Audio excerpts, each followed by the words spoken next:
بسم اللہ الرحمن الرحیم۔ آج کے سبق میں ہم تنوین کے بارے میں پڑھیں گے کہ تنوین کسے کہتے ہیں۔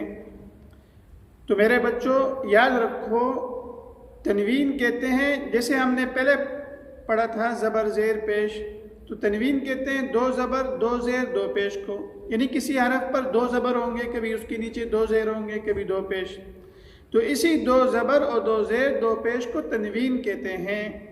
اب تنوین کا مطلب یہ ہوتا ہے کہ ناک میں آواز لے جانا، جیسے میم دو، اب ہجے سے پڑھیں گے، میم دو زبر یہ ہجہ ہے، رواں پڑھیں گے من، اسی طرح میم دو زیر من یہ ہجہ ہے، رواں ہے من، میم دو پیش یہ ہجہ ہے اور رواں پڑھیں گے من۔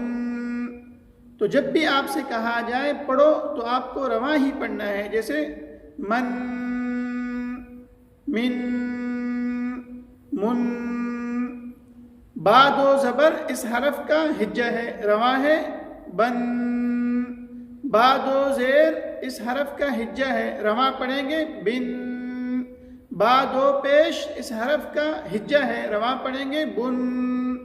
تو یہ ہو جائے گا بن، بن، بن۔